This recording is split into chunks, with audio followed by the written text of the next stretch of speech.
میں اپنے کام میں مصروف تھا جب مجھے گھر سے کال آئی۔ میری کال اٹینڈ کرنے کی دیر تھی۔ اماں نے پہلی فرصت میں مجھے کہا، چاہے جتنا بھی ضروری کام کر رہے ہو سب چھوڑو اور ابھی کے ابھی گھر پہنچو، مجھ سے مزید تمہاری بیوی برداشت نہیں ہوتی، میں ایک منٹ بھی انتظار نہیں کروں گی، فوراً پہنچو۔ یہ کہہ کر اماں نے کھٹاک سے فون بند کر دیا اور بیوی کا ذکر ہوتی ہی میرے ماتھے کے بلوں میں اضافہ ہوا۔ یقیناً اس عورت نے پھر کوئی نیا تماشا کھڑا کر دیا تھا۔ نہ جانے وہ کون سے خوش نصیب مرد ہوتے ہیں جن کی زندگی میں عورت کے نام پر سکون لکھا ہوتا ہے۔ اماں کا لہجہ آج کچھ الگ تھا، اس لیے میں نے اپنا کام فی الحال ملتوی کیا اور گھر کی طرف روانہ ہو گیا۔ میری چھٹی اس مجھے اشارہ دے رہی تھی کہ آج کوئی بڑی بات ہوگی، ورنہ اماں مجھے اس طرح سے نہیں بلواتی۔ اور وجہ جانے بغیر ہی میرا غصہ آسمانوں کی بلندیوں کو چھونے لگا۔ اس کی ایک وجہ یہ بھی تھی کہ میں اپنی بیوی سے تھک چکا تھا اور اس سے چھٹکارا پانا چاہتا تھا، مگر میری اولاد میرے پاؤں کی زنجیر بنی ہوئی تھی۔ اس صورتحال نے مجھے اتنا بے بس کر دیا کہ میں چاہ کر بھی کوئی راہ فرار اختیار نہیں کر پا رہا تھا۔ جب میں گھر پہنچا تو گھر کے سارے افراد جمع تھے اور میری بیوی ایک کونے میں کھڑی تھر تھر کانپ رہی تھی۔ اس کو اس طرح لرزتا، کانپتا اور بھیگی خوفزدہ آنکھوں سے اپنی طرف متوجہ دیکھا تو میرے غصے میں مزید اضافہ ہوا۔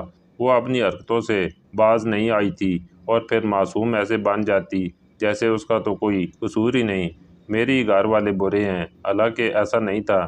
میں اپنی ماں کو بہت اچھے سے جانتا تھا، وہ سب کا خیال رکھنے والی اور احساس کرنے والی تھیں، اور جب اس گھر میں 3 بہویں خوشی سے رہ رہی تھیں تو میری بیوی سے بھلا انہیں کیا پرخاش ہونے لگی۔ اس لیے ظاہر تھا میری بیوی معصوم بننے کی اداکاری کرتی تھی تاکہ میں اس کے جھانسے میں آ جاؤں۔ میں نے اپنی بیوی کو خونخوار نظروں سے گھورا اور اماں سے پوچھا، جی بتائیں اماں، اب کیا تماشا کھڑا کر دیا ہے اس عورت نے جو مجھے اتنی ایمرجنسی میں بلوا لیا؟ جانتی بھی ہیں میں اپنے کام میں مصروف ہوتا ہوں، وہ کمپنی میرے باپ کی تو ہے نہیں کہ جب جی چاہے منہ اٹھا کے گھر چلا ہوں۔ میں نے ذرا جھنجھلائی ہوئے لہجے میں کہا تو میری ماں زاروں کو تار رونے لگی اور کہا، جانتی ہوں بیٹا تمہاری مجبوریاں ہیں اور یہ بھی جانتی ہوں اس طرح دفتر چھوڑ کر آنا تمہارے لیے آسان نہیں ہے، مگر آج میری برداشت جواب دے گئی، اس لیے میں نے تمہیں بلوایا۔ آج اس عورت نے اپنی گھٹیا حرکتوں کی حد پار کر دی، کل تک یہ ہمیں ستاتی رہی اور آج تو اس کا ایسا روپ میرے سامنے آیا کہ خدا کی پناہ۔ میں نے اس ذلیل عورت کو سامنے والے پروفیسر کے ساتھ رنگے ہاتھوں پکڑ لیا۔ اس کے ساتھ دین مٹکا کر رہی تھی۔ ارے اس کی تو دیدوں کا پانی مر گیا ہے، اسے ذرا بھی شرم و حیا نہیں آئی، اپنے شوہر کی عزت خاک میں ملا رہی ہے اور 2 بچوں کی ماں ہوتے ہوئے ایسی گری ہوئی حرکتیں کر رہی ہے۔ میں تو جی جان سے کانپ گئی اور جب میں نے اس کو ڈانٹا اور احساس دلانا چاہا کہ یہ غلط کر رہی ہے تو اس عورت نے مجھے ہی باتیں سنائیں کہ میں کم ظرف اور نیچ عورت ہوں، اپنے بیٹے کا گھر بسانا ہی نہیں چاہتی۔ بھلا کوئی ماں اپنے بیٹی کی دشمن کیسے ہو سکتی ہے؟ میرا ہی دماغ خراب تھا جو اسے سادہ مزاج، نیک اور سیدھی عورت سمجھ کر بیاہ لائی۔ جو عورت اپنی اولاد کی پرواہ نہیں کر رہی ہو وہ میرے بیٹے کا احساس کیوں کرے گی؟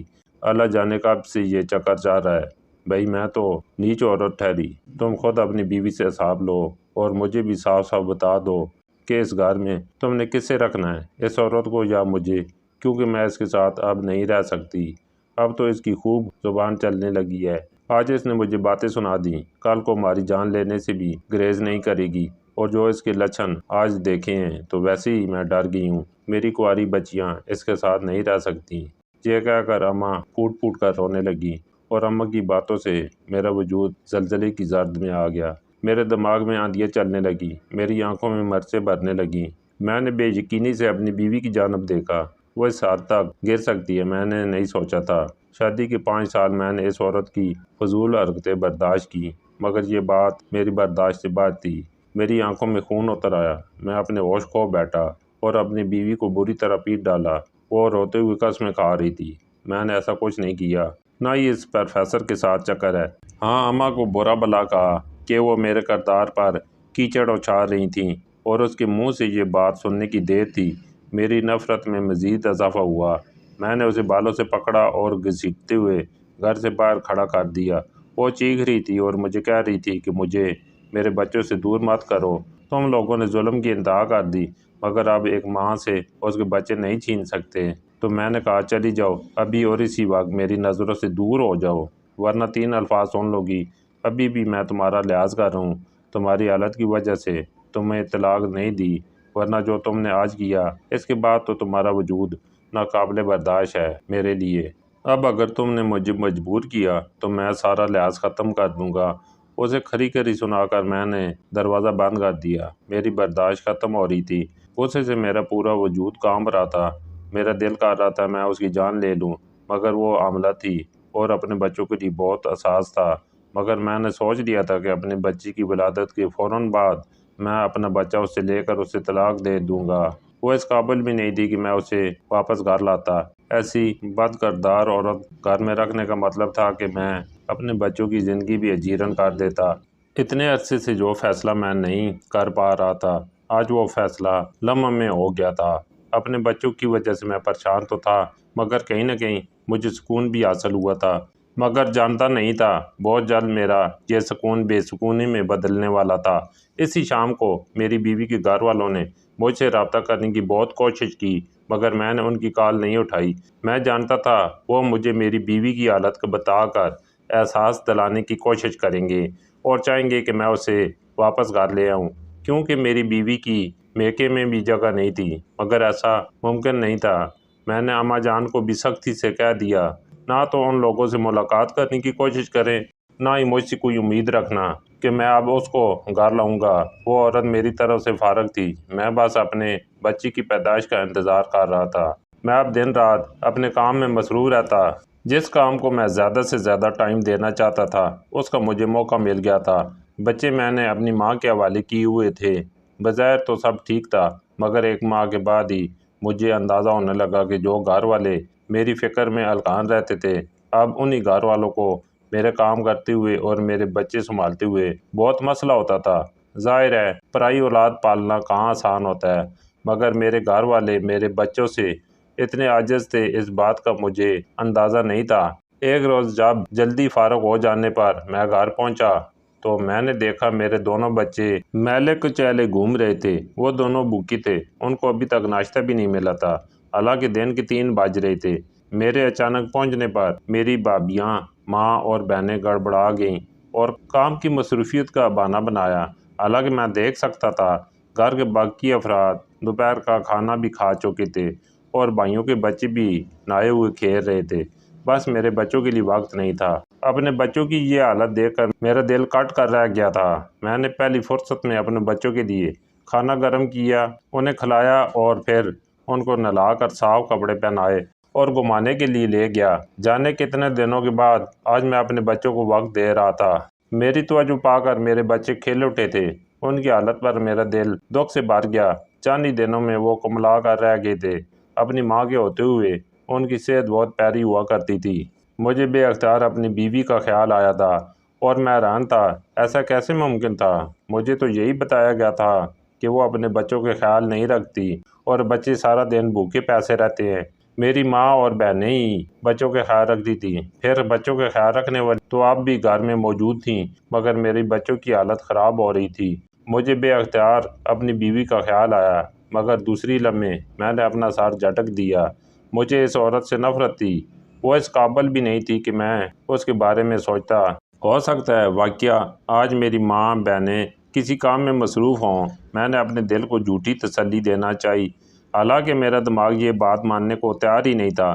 وقت پر لگا کر اڑ رہا تھا۔ اب میں اپنے بچوں کی طرف توجہ دینے لگا تو دھیرے دھیرے مجھ پر ساری حقیقتیں کھلنے لگیں، جنہیں جان کر میرا دل عجیب دکھ میں مبتلا ہو رہا تھا۔ پھر میں نے جلد سے جلد دوسری شادی کرنے کا سوچا، جس کا ارادہ میں بہت پہلے بنا چکا تھا، اور ایک لڑکی بھی پسند کر لی تھی جو میرے ساتھ آفس میں کام کرتی تھی۔ مجھے یقین تھا وہ میرے گھر کو جنت بنا دے گی اور میرے بچوں کو بھی سنبھالے گی۔ اپنے منصوبے کو پورا کرنے کے لیے میں نے دن رات ایک کر دیے۔ وہ لڑکی بھی شادی کے لیے تیار تھی، مگر اس سے پہلے ایک حادثہ ہو گیا اور اس حادثے نے میری آنکھیں کھول کر رکھ دیں۔ حقیقت اتنی بھیانک تھی کہ میں خود سے نظریں نہیں ملا پا رہا تھا۔ شادی سے صرف ایک ہفتہ پہلے ہی آفس جاتے ہوئے میری گاڑی کا ایکسیڈنٹ ہو گیا۔ وہ ایکسیڈنٹ اتنا شدید تھا کہ میری دونوں ٹانگیں ٹوٹ گئیں۔ مجھے بہت گہرے زخم لگے تھے۔ میری حالت تشویشناک تھی۔ 2 دن بعد اللہ اللہ کر کے میری کچھ حالت سنبھلی تو مجھ پر یہ بھیانک انکشاف ہوا کہ میں دونوں ٹانگوں سے معذور ہو چکا تھا۔ میں نے شہر کے بہترین ڈاکٹروں سے اپنا علاج کرانے کی کوشش کی، مگر سب کا یہی کہنا تھا کہ فی الحال میں اس قابل نہیں تھا کہ میری ٹانگوں کا علاج ہو سکے۔ بعد میں شاید میں اپنی ٹانگوں پر چل سکوں، وگرنہ زیادہ تر تو چانس یہی تھے کہ میں ہمیشہ کے لیے معذور ہو چکا تھا، اور میری معذوری نے مجھے کہیں کا نہیں چھوڑا تھا۔ مجھ پر میری زندگی تنگ پڑ گئی۔ میرا دل کر رہا تھا زمین پھٹے اور میں اس میں سما جاؤں۔ شرمندگی اور تکلیف سے میرا برا حال تھا۔ جانے انجانے میں اتنی بڑی بھول کر بیٹھا۔ جن اپنوں کے لیے میں نے اپنا آپ وار دیا تھا وہی اپنے میرے دشمن نکلے تھے۔ جس لڑکی کو میں وفا کا پیکر سمجھتا تھا، میری معذوری کو دیکھ کر وہ لڑکی بھی منہ موڑ گئی، کیونکہ معذور ہونے کی وجہ سے میری نوکری بھی چلی گئی۔ میرا بہت دل دکھا، مگر میں اللہ کا شکر ادا کر رہا تھا۔ مجھ پر یہ حقیقت کھل گئی، اور جو سرپرائز میں اسے دینا چاہتا تھا، اس سے پہلے اس نے اپنا اصل روح مجھے دکھایا۔ میں مکمل طور پر اپنے گھر والوں کے رحم و کرم پر آ گیا۔ میری دیکھ بھال، علاج معالجہ سب کچھ میرے بھائی کرنے لگے، تو چند ہی دنوں میں ان کی بس ہو گئی۔ وہ بہانے سے اپنی کمائی کا رونا روتے ہوئے مجھ سے جان چھڑانے لگے، اور بستر پر ہونے کی وجہ سے اب میں سارا دن گھر ہوتا تو میں نے اپنے بچوں کی حالت بھی دیکھ لی تھی، اور اپنی ماں بہنوں کا پیار بھی۔ صرف 2 مہینے میں وہ سب مجھ سے تھک گئے، اور پھر ایک روز میری ماں نے مجھے کہہ دیا، شمع کو بلوا لو، وہی تمہاری دیکھ بھال کرے گی اور بچوں کو بھی سنبھالے گی۔ مجھ سے اب نہیں سنبھلتے۔ اتنی بھی بری نہیں تھی، بس میں بھی باتوں میں آ گئی۔ خواہ مخواہ اس لڑکی کو گھر سے نکلوا دیا۔ آج ہوتی تو تمہارا خیال خود رکھتی۔ اماں کی بات سن کر میرا دل اتھاہ گہرائیوں میں جا گرا۔ کتنی آسانی سے انہوں نے کہہ دیا کہ بس باتوں میں آ گئی، اب وہی تمہارا خیال رکھے گی۔ مجھے چپ لگ گئی تھی، میں کچھ بھی بولنے کی پوزیشن میں نہیں رہا تھا۔ وقت گزرنے لگا، اماں نے میری دونوں بہنوں کی شادی کر دی، اور بھائی بھی ہیلے بہانوں سے الگ گھر میں شفٹ ہونے لگے۔ تب سب سے چھوٹے بھائی کی بیوی نے جانے سے پہلے مجھے ساری حقیقت بتائی تو میرے ہوش اڑ گئے۔ شمع کے ساتھ گزرا ہوا وقت یاد آنے لگا تو میں شرم سے پانی ہو گیا۔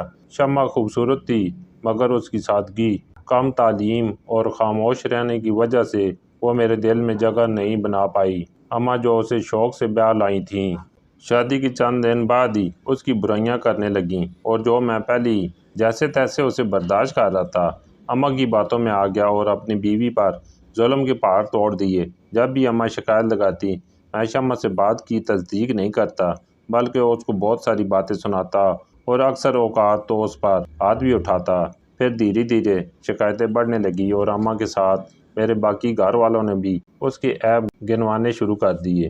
وہ پھوڑ تھی، بد سلیقہ تھی، اسے کھانا بنانا نہیں آتا تھا، بچے پیدا ہوئے ان کو بھی سنبھال نہیں سکتی، بلکہ سارا دن بستر توڑتی تھی۔ میرے آفس کی لڑکی تھی، شکل اتنی پیاری نہیں تھی، مگر خود کو سجا سنوار کر رکھتی تو کمال کی لگتی۔ اس کو بات کرنے کا سلیقہ آتا تھا، اور جب ہمارے درمیان بات چیت بڑھی تو اکثر میرے لیے کھانا بنا کر لانے لگی۔ اس کے ہاتھ میں بہت ذائقہ تھا، وہ کھانا کھا کر مجھے بہت مزہ آتا، اور دل میں خواہش جاگتی، کاش مجھے ایسے ذائقے دار کھانے بنانے والی عورت مل جائے، اور پھر میری یہ خواہش پوری ہو گئی۔ وہ لڑکی مجھ میں دلچسپی لینے لگی، میں بھی سکون اور محبت کا ترسا ہوا تھا۔ اس لڑکی کی سنگت میں مجھے سکون ملنے لگا تو ہم نے شادی کا ارادہ کر لیا۔ میں فوراً شادی کرنا چاہتا تھا، مگر سویرا جلدی شادی کے حق میں نہیں تھی، بلکہ وہ چاہتی تھی کہ شادی سے پہلے بہترین مستقبل کے لیے میں بینک بیلنس بنا لوں۔ سویرا نے مجھے مشورہ دیا کہ میں اپنا سارا روپیہ پیسہ اور اپنی کمائی گھر والوں پر خرچ نہ کروں، بلکہ بچوں کی اچھی زندگی کے لیے کچھ بچانا شروع کروں، اور ہو سکے تو ایک سائیڈ بزنس بھی شروع کر لوں جو میرے مشکل وقت میں کام آ سکے۔ نوکری پرائیویٹ تھی، کبھی بھی ختم ہو سکتی تھی۔ سویرا کی بات میرے دل کو لگی۔ میں نے سویرا کے سامنے تو اس بات کی حامی نہیں بھری، البتہ خود اس مشورے پر عمل کرنا شروع کر دیا۔ میں نے سوچ لیا تھا کہ میں سویرا کو شادی کے بعد یہ سرپرائز دوں گا کہ میں نے اس کی خوشی کی خاطر اپنا کاروبار جما لیا ہے۔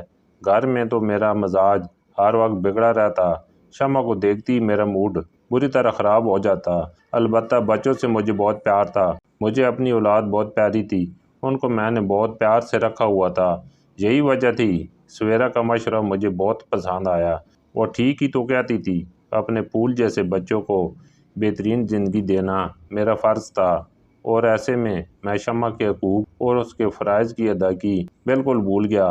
میں نے یہ بھی محسوس نہیں کیا کہ شمع میرے دل کا حال جان چکی ہے اور اس وجہ سے بہت غمگین نظر آتی۔ شمع نے میرے قریب آنے کی بہت کوشش کی، مگر اس کے پھوڑ پن کی وجہ سے میں کبھی بھی اس کے قریب نہیں ہو سکا۔ اپنے بچوں کے بہترین مستقبل کے لیے میں نے دن رات گھر سے باہر گزارنا شروع کر دیے۔ میں گھر سے بالکل ہی غافل ہو گیا اور کبھی نہیں جان پایا گھر میں شمع اور بچوں کے ساتھ کیا سلوک ہوتا ہے۔ مجھے تو بس جلد سے جلد اپنا کاروبار جمانا تھا، جس کے بارے میں نے گھر والوں کو بھی نہیں بتایا۔ میری ماں اور بہن بھائی یہی سمجھتے تھے کہ میں شمع کی وجہ سے بیزار ہو گیا ہوں اور گھر نہیں آتا۔ شمع دوبارہ امید سے تھی اور میں نے سوچا بچہ ہونے کے بعد میں دوسری شادی کر لوں گا اور شمع کو فارغ کر دوں گا، مگر اس کی نوبت ہی نہیں آئی اور پہلی مجھے شمع کے افیئر کا پتہ چل گیا۔ میری ایک بیٹی بھی تھی اور جب ماں ایسی حرکتیں کرے گی تو بیٹی بھلا کیا سیکھے گی؟ اور پھر وہ پروفیسر، وہ تو پورے محلے میں بدنام تھا۔ یہی وجہ تھی کہ میں نے شمع کو گھر سے نکالنے میں ایک لمحہ بھی دیر نہیں لگائی اور اس کی آؤ بقا پر کان نہیں دھرے۔ جلد ہی میرا کاروبار جم گیا اور دن دگنی اور رات چگنی ترقی کرنے لگا۔ پھر اس سے پہلے کہ میں شادی کرتا میرا ایکسیڈنٹ ہوا، میں ٹانگوں سے معذور ہو گیا۔ اپنی معذوری کی وجہ سے میں نے اپنے گھر والوں کے اصلی چہرے دیکھے، جس پر مجھے شدید اذیت ہوئی، اور آج مجھے میری بھابھی نے بتایا شمع بھابی نہ تو بدسلیقہ اور پھوڑ تھیں، نہ ہی کھانا باذائقہ بناتی تھیں، بلکہ آپ کی ماں جان بوجھ کر سیدھی سادی اور خاموش رہنے والی لڑکی لائی تھی تاکہ ان کو مفت کی نوکرانی مل جائے جو زبان سیے ان کے سارے کام کرتی رہے۔ اور آپ کا دل بھی برا اس لیے کیا کہ آپ اپنی بیوی کا ساتھ نہ دے سکیں۔ ظاہر ہے آپ اپنی بیوی کو بھی ویسے ہی درجہ دیتے جیسے گھر کی باقی بہوؤں کو مل رہا تھا، اور پھر آپ کی ساری کمائی پر بھی تو شمع بھابی کا حق ہوتا۔ یہ بات اماں کو قبول نہیں تھی، اس لیے وہ جان بوجھ کر شمع بھابی کے بنائے کھانے خراب کر دیتی تاکہ آپ کا موڈ خراب ہو، اور اپنی خدمت پر شمع بھابی کو اتنا مصروف کرتی کہ نہ تو وہ خود پر توجہ دے پاتی اور نہ ہی بچوں پر، اور جب گھر اور بچے خراب حالت میں ہوتے تو آپ کے کان بھرنے میں آسانی رہتی۔ اور رہی بات وہ پروفیسر والی، تو وہ بھی جھوٹ تھا۔ پروفیسر بدنام بھی تھا اور نہایت قابل بھی۔ اس کے بنائے ہوئے اسائنمنٹ جو بھی اسٹوڈنٹ لیتا وہ کامیاب ضرور ہوتا تھا، اس لیے آپ کی بہنوں نے بھی اسائنمنٹ لینے کا سوچا اور اس کام کے لیے شمع بھابی کو آگے کیا۔ اب اگر اس پروفیسر سے اسائنمنٹ لیتے ہوئے محلے کا کوئی بندہ شمع بھابی کو دیکھ بھی لیتا تو وہی بدنام ہوتی۔ آپ کی بہنیں بدنام ہوئے بغیر ہی کامیاب ہو جاتی۔ وہ تو جانے کتنے وقت سے شمع بھابی کو پروفیسر کے پاس بھیج کر اسائنمنٹ منگوا رہی تھیں، مگر اس روز اماں نے دیکھ دیا اور فساد کھڑا کر لیا۔ آپ کی بہنیں مکر گئیں اور کردار پر بات ہونے کی وجہ سے بھابی چپ نہیں رہ سکی اور اماں کو آئینہ دکھایا اور اماں نے ان کو گھر سے نکلوا دیا۔ آپ خود دیکھ لیں، وہی اماں بہنیں آپ کی خدمت کرنے سے قاصر ہیں۔ بچوں کو بھی پہلے شمع بھابی سنبھالتی تھی، اماں نہیں۔ بھابی کی باتیں میری روح پر تازیانے کی طرح لگیں۔ میں کیا سمجھتا رہا اور حقیقت کیا نکلی۔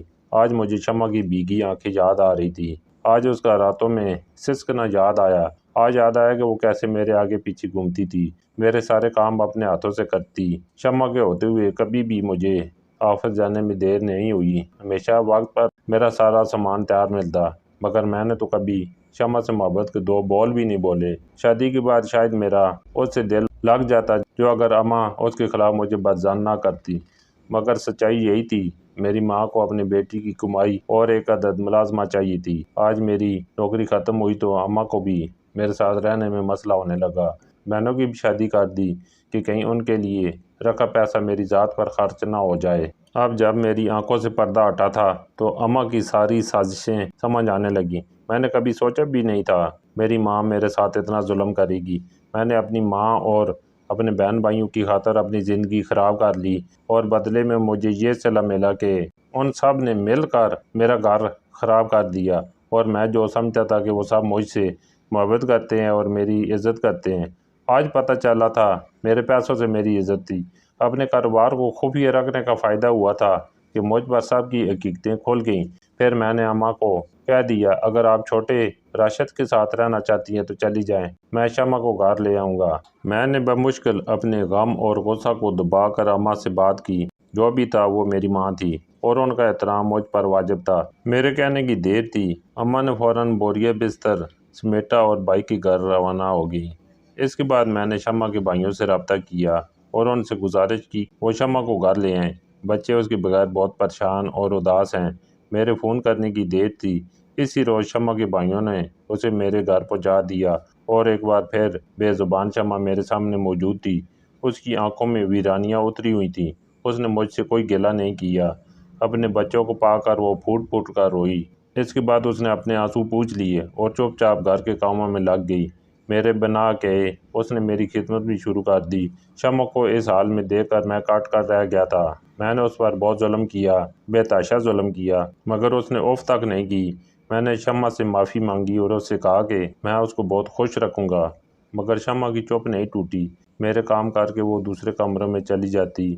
جو کچھ وہ جھیل چکی تھی اس کے بعد مجھ پر اعتبار اس کے بس کی بات نہیں تھی، مگر میں نے سوچ لیا تھا میں اسے اتنی محبت اور عزت دوں گا کہ وہ اپنے سارے غم بھلا کر میرے ساتھ خوش رہنے لگے گی۔ میں نے پہلی فرصت گھر میں ملازمہ رکھی اور اپنی ٹانگوں کا علاج شروع کیا۔ میرے پاس پیسوں کی کمی نہیں تھی اور اب ساری کمائی اور توجہ صرف اور صرف شمع اور بچوں کے لیے تھی۔